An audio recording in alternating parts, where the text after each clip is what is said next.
Perkenalkan, nama saya Anifa Oktanasa. Saya Ahmad Fikri Murab. Saya Aldi Sengaji Andika. Saya Aulia Sasali Tunggadewi.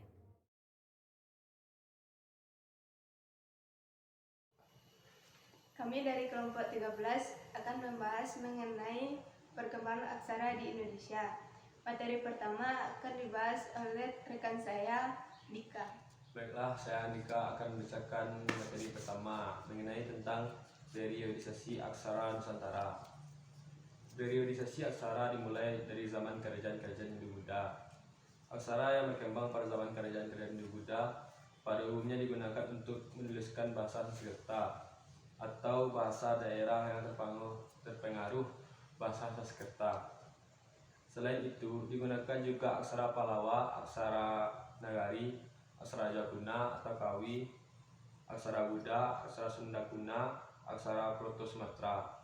Aksara-aksara ini digunakan untuk penulisan prasasti, keagamaan, puja sastra, dan keperluan praksis lainnya. Memasuki zaman kerajaan Islam pada abad 13, aksara abad dipelajari dan digunakan untuk kepentingan kenegaraan, keagamaan, pendidikan, dan perdagangan. Datangnya bangsa Eropa membawa aksara Latin Roman menjadi tulisan yang digunakan untuk sebagai keperluan. Seiring dengan semakin kuatnya pengaruh bangsa Eropa, terutama Belanda yang selama 3,5 abad menjajah Nusantara, penggunaan aksara Latin ini semakin dominan.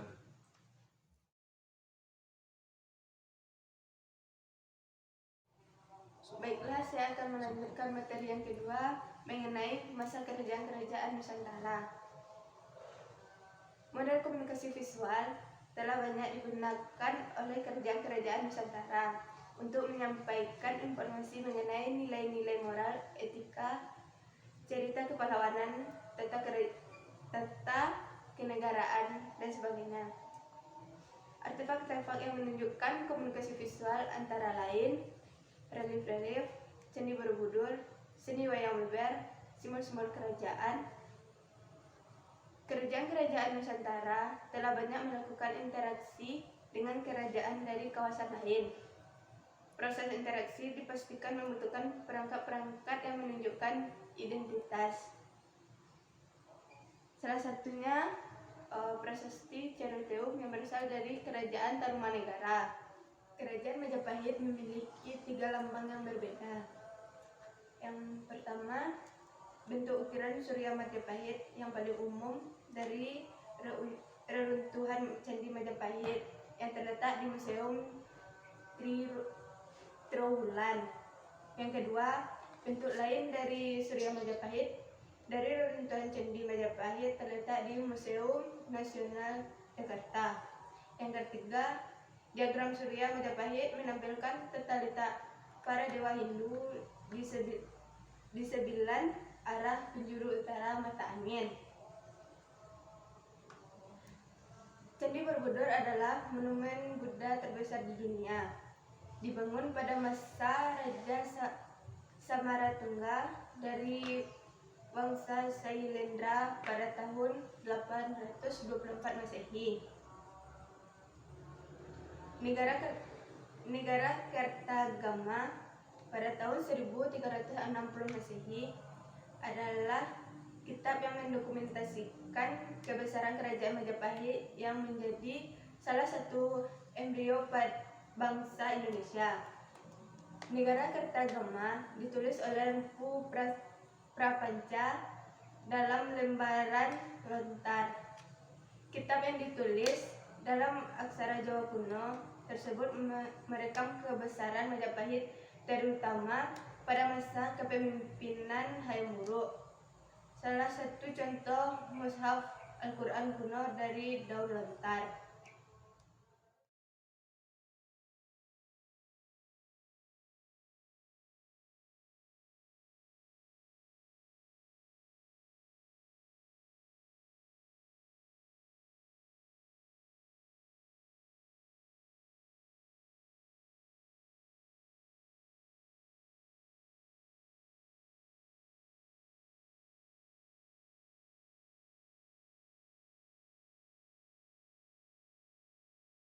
Baiklah, saya akan melanjutkan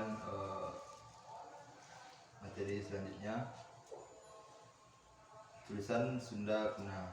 Sebelum abad ke-14, kebanyakan prasasti dan keropak naskah lontar ditulis dalam aksara lain, seperti aksara Pallawa, prasasti Tugu abad ke-4, dan aksara Jawa kuno, prasasti Sang Hyang Tapak abad ke-11.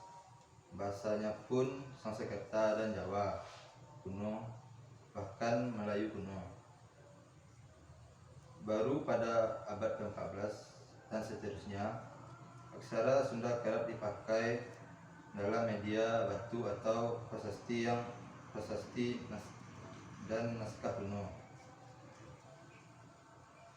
Prasasti Kawali berasal dari abad ke-14 Masehi yang semasa dengan puncak kejayaan Majapahit di Jawa Timur. Prasasti Kawali terletak di area cagar budaya Astana Gede di Kampung Indrayasa,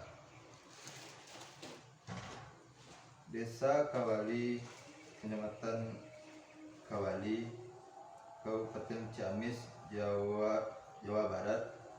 Astana Gede berada di situs Kawali dengan luas 5 hektar dan berada 12 km di sebelah kota utara Ciamis. Naskah kuno Sunda yang memakai aksara Sunda kuno dan juga bahasa Sunda kuno di antara Carita Parahyangan, dikenal dengan nama Register Keropak 406 yang ditulis pada abad 16.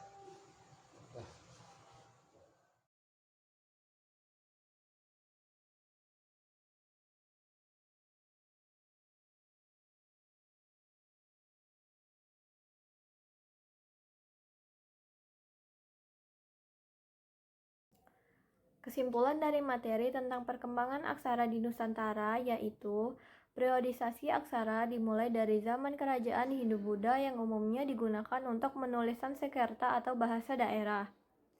Model komunikasi visual banyak digunakan untuk menyampaikan informasi mengenai nilai-nilai moral, etika, cerita kepahlawanan, dan lain sebagainya. Contohnya, relief-relief Candi Borobudur, seni wayang beber, dan simbol-simbol kerajaan. Sekian penjelasan dari kelompok kami. Apabila ada salah kata kami mohon maaf. Kami ucapkan terima kasih. Wassalamualaikum warahmatullahi wabarakatuh.